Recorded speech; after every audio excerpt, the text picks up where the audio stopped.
When you live abroad, you know how important community and connection is. It's lovely meeting people in person at events, but virtual networking is also fabulous because you get to meet like minded people. Now, it could be women who are also living abroad, or it could be folks in a specific area of expertise that you have, industry, job titles, etc. But with virtual networking, you get to connect with these people across borders and you don't feel so alone because it can be isolating, especially if you've just moved to a country and you haven't yet found people to connect with in person. Virtual networking events are a fantastic way to feel like you belong, to meet other professionals, to hone your skills, to feel more confident connecting and speaking up. Maybe it opens the doors to new opportunities because the events you're attending online could have potential employers, clients, partners, collaborators. And you want to keep putting yourself out there because another thing that happens when you move abroad is you feel invisible. Suddenly, you feel you're out of the loop, and then you join these virtual networking events, and suddenly you're connected with other professionals, with other folks who have similar interests to you. You get a chance to share your expertise, share your stories, share your journey, and that can leave you feeling very energized, excited, and look beyond the challenges you are facing because you have moved abroad. So, what is stopping you from attending virtual networking events? Or maybe you've signed up for one, but then you don't show up. So, I would say, the biggest monster is imposter syndrome. That little voice in your head that tells you you don't deserve to be at this event. What do you have to share? You are in between jobs, you just moved to this country. Maybe you are not sure what you want to do next in this country, or one will be really interested in connecting with you. You're not good enough. This is all self doubt, this is self sabotage. So, I want you to step out of that fear. I want you to step out of your comfort zone because it is easy to stay at home, or even if you are working and not have to connect with strangers, not have to turn on your camera, turn on your microphone or whatever audio you're using. Make sure you at least have your hair brushed, your makeup on. It is work. Believe me, it is work. And even I sometimes don't feel like hosting my own events. Like I wake up like, oh, I have to host this virtual networking event today. And then I host it, and then I see all this energy and enthusiasm and excitement, and I feel so glad. And of course, I also get to meet women, even though I'm facilitating these events. So if you're feeling nervous, if you're feeling antisocial, if you're feeling like you just don't want to attend the event, but you signed up because you did want to attend it. Now, something I do is I create a LinkedIn event page for whichever virtual networking event or in-person event or webinar I'm hosting, so that people attending the event can connect with each other before the event. Folks get to connect, they get to connect with me. I encourage them. In fact, I send them emails saying, introduce yourself in the comments of the event page, connect with me, connect with some of the other guests. Now, maybe the events you're attending don't have LinkedIn event pages. In that case, reach out to the organizer. Tell them, I'm looking forward to attending this event, but I'm really nervous. I don't know anyone. I'm not comfortable attending these virtual networking events. Could you introduce me to a few of the other guests? Or I just want to connect with you. The other option, in case they don't respond, because sometimes event organizers can be really busy, is you could invite a few of your friends, or you could post it on social media. Now, LinkedIn is my platform of choice because I think that is where my network is, these professional women living abroad. So I would encourage you to post on whatever platform you're most comfortable with. I would post on LinkedIn saying, hey, I'm attending this event. Would anyone like to attend it with me? I know it's virtual, but we could all go together virtually and then build our network and connections, etc. So try that strategy. If, as I said before, your host doesn't have a virtual event page like a LinkedIn page or any other page for you to connect with your guests. If you're watching a video on this channel for the first time and you've never met me before, let me introduce myself. My name is Naina Kaputi. I'm the founder and CEO of the Expat Woman and a LinkedIn coach, and I create videos on this channel to inspire, educate, and empower women living abroad to make bold moves. I host regular virtual networking events and meetups because I know about the power of bringing women together across borders. Of course, my events are focused on women living abroad, professional women, women who are high achieving, talented, ambitious, purpose driven. So I host a monthly virtual meetup for my membership, the Expat Woman membership. I'll also share a link in the description to this membership. It is for women who want to take their careers to the next level, who want to create impact, influence, elevate their income by collaborating, connecting, and finding opportunities to build and showcase their visibility, their expertise, their thought leadership. So those happen every month, and then of course I do a virtual networking event for my larger community of expat women. So, with that being said, I started hosting these events, like I mentioned earlier in the beginning or introduction of this video, because I realized how isolating living abroad can be. And during the pandemic, when I could no longer host events in person or attend events in person, I decided to move to virtual events, and I saw the amazing connections being made. I met so many people that I wouldn't have had the opportunity to meet otherwise. I might have been connected with them on LinkedIn, but then when you meet them virtually and you hear their stories, you connect with them, it just makes it so much more exciting, and then it also nurtures the relationships. The next step is prepping for the event. And this also helps with overcoming imposter syndrome. Get excited. Think about why you're attending this event. What are your goals? Who do you want to connect with? And then also think about your elevator pitch based on what the event is. I encourage my guests to create an elevator pitch which showcases who they are. So I'm Naina Kaputi. I'm the founder and CEO of the Expat Woman, and I'm a LinkedIn coach. I currently live in the San Francisco Bay Area. I'm originally from India, and I'm passionate about empowering women to make bold moves abroad. Now, maybe you currently don't have a job, you don't have a job title, you're not sure what your next step is. You can say, I used to be so and so in my previous country, or I'm hoping to transition into this field, or I'm between jobs and I'm not sure what my next steps are. And then you can share a hobby. I love gardening, or I love working out at the gym, or share a fun fact. Somebody that I connected with a while ago, I think she's a member of the Expat Woman membership.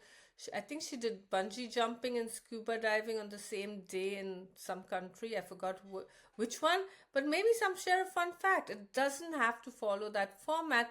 But remember, you're joining these virtual networking events because you want to connect with people. You want to maybe get new clients, you want to get hired, you want to partner with folks, and people buy from people. People connect with people. So the more you can humanize your elevator pitch, the more people can really figure out who you are and what you do, or what your goals are, your dreams, your aspirations, the better it is. And with the Expat Women virtual networking events, the women attending these events have similar journeys. Even though they are cross borders, different countries, different time zones, they all have similar challenges and hurdles, similar dreams and aspirations. Creating an elevator pitch helps people understand who you are, and then maybe you can even share what kind of support you need. But do not be salesy. Do not share a link to your website. Do not share a link to your offer. Do not share a link to your products or services unless the host or organizer of the event says, when you introduce yourself, either by turning on your microphone or in the chat, feel free to not just introduce yourself but share an offer. Otherwise, I think it's very disrespectful to the organizer who might be promoting their own stuff and they're doing the event for free, or the sponsors or the guest speakers. So I would encourage you not to share any links or promote your offers or push what you do besides the elevator pitch mini introduction or brief introduction that I shared. Okay, so yeah, so prepare that elevator pitch, maybe also write it down so you can copy and paste it in the chat if the host says it's fine, which I'm assuming they'll allow you to do. And maybe they haven't even thought about that. And then you can say, hey, can I introduce myself in the chat? You can ask the host in the chat, or you can unmute yourself if they say any questions. I really encourage it. I just don't like people pushing and being very salesy and pushing and promoting their offers in the chat. I do promote my offers, but I'm the host. I'm the founder of the Expat Woman, and the Expat Woman is hosting the event. So that is part of the deal. And if people don't like it, then they may leave, and that's okay. But I don't make the whole 1.5 hour all about me and the Expat Woman.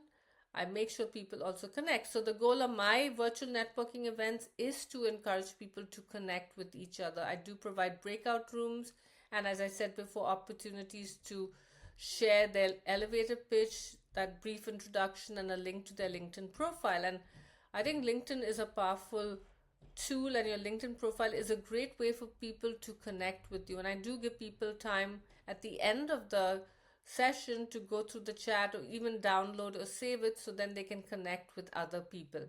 So yes, so you have prepare your elevator pitch, think about what your goal is, who you want to connect with, dress like you would dress for an in-person event. Now you can be wearing sweatpants or tights or shorts or whatever, but I would encourage you to wear something that you would normally wear when you meet someone in person or have a Zoom meeting with a potential client or employer or colleague. If you're not a makeup person, don't wear makeup. Make sure your hair is neat. Make sure your background is not too distracting and not too messy. So if you're at a coffee shop, try and find a corner where you don't see people moving back and forth. Make sure you mute your audio when you're not speaking.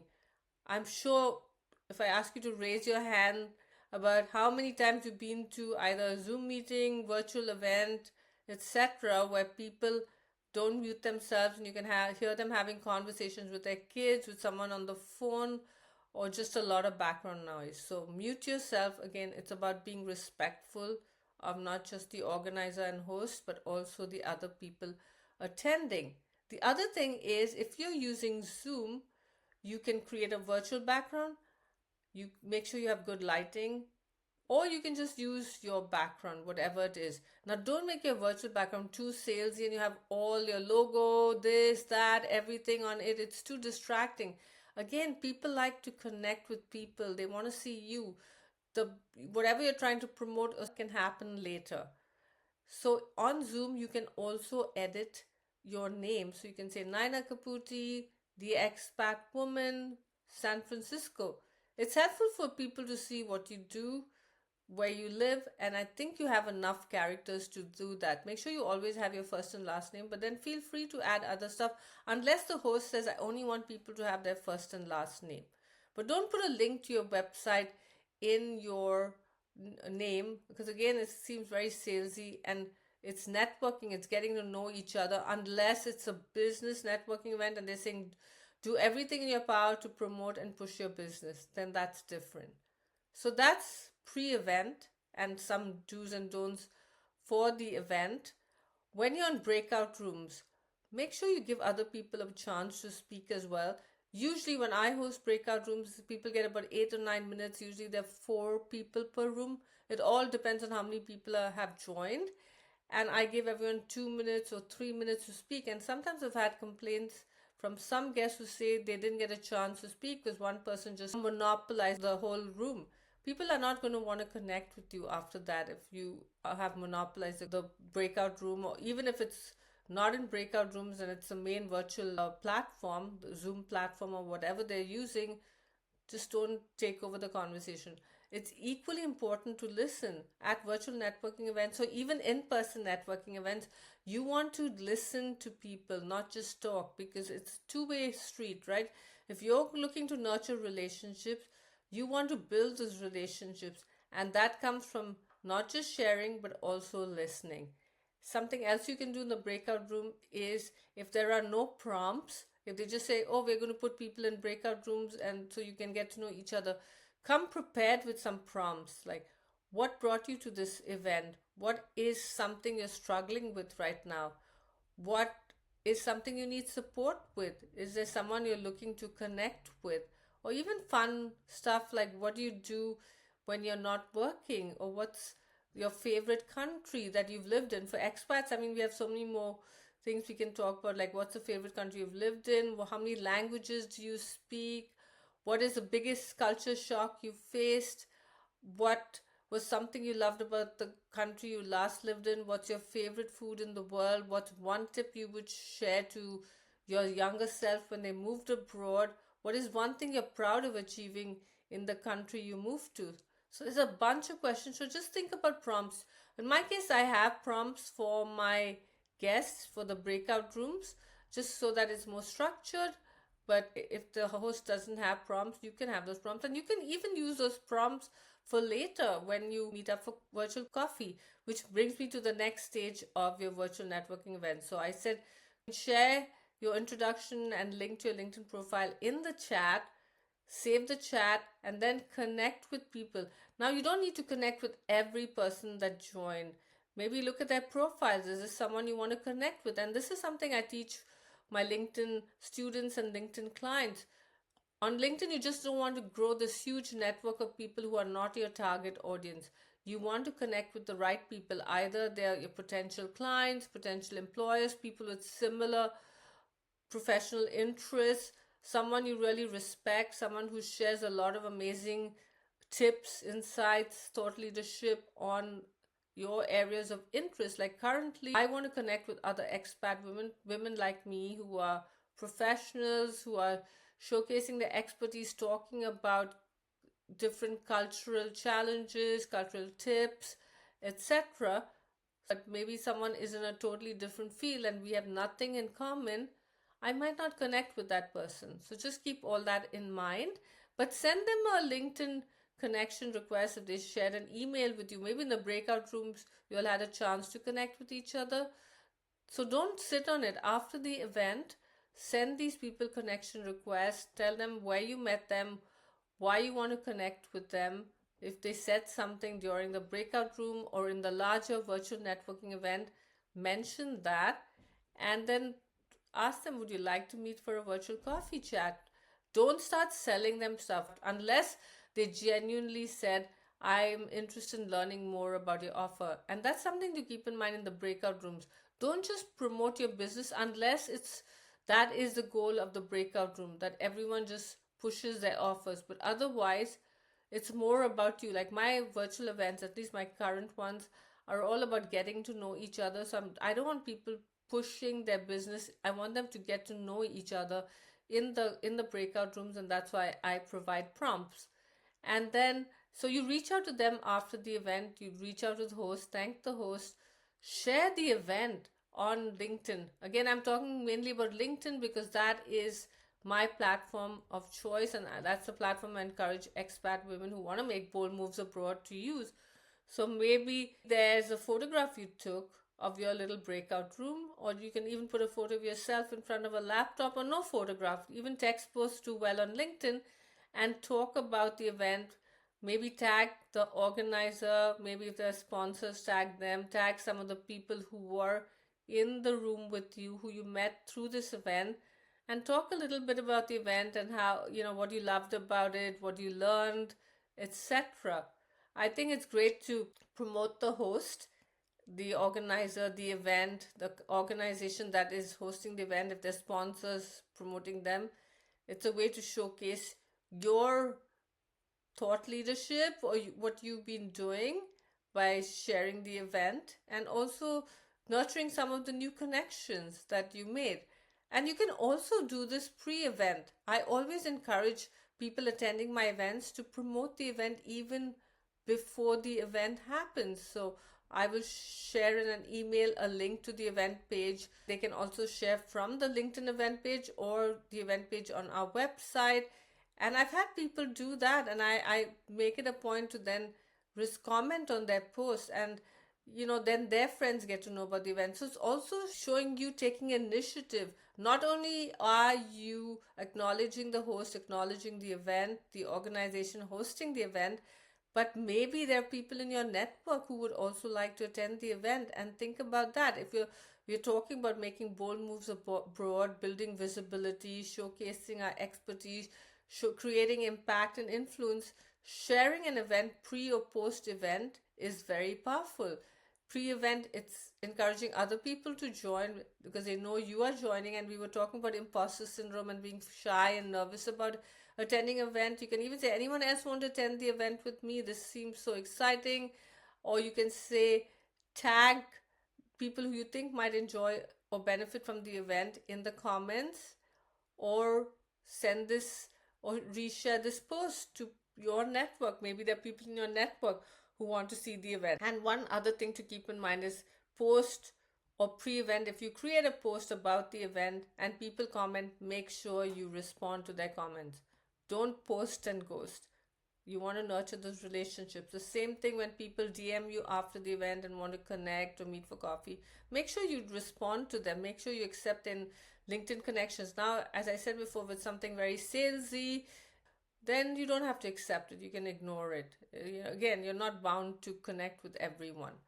So, those are my tips on how to make the most of a virtual networking event. If you have anything to add, let me know in the comments. Or if you've had any amazing experiences with virtual networking events. As I said before, I will share a link to my upcoming virtual networking event in the comments, and we'll have more. So just follow the Expat Woman. I also have a link to our LinkedIn event page. Sorry, to the Expat Woman event page. Why am I saying events? I know I'm saying events because I'm talking about events, but I'm going to share links to the Expat Woman LinkedIn page, to our website, to our newsletter, so you get updated about future virtual networking events that I host. Now, I also have the Expat Woman membership, which is our inner circle, an amazing community of fabulous women living abroad. It is a paid community. Currently, the doors are open till June 6th. So I'll share a link to that in the description as well.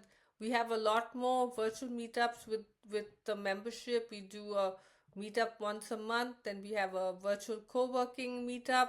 We have virtual master classes, or ask me anything, office hours with me, where I answer questions about LinkedIn, YouTube, personal branding, creating and hosting events, etc. So if you want to be part of this community that really elevates your thought leadership, pushes you to reach for the stars, break those glass ceilings, you're feeling stuck, you need to be surrounded by other professional women living abroad and other high achieving, ambitious women. You want to learn, you want to hone your skills, you have questions about LinkedIn, YouTube, content creation, building your personal brand, or you have skills and expertise to share, I encourage you to join us. Again, the link is in the description. And if you found this video valuable, like, comment, and subscribe to see more videos like this. Thanks so much for watching. Bye.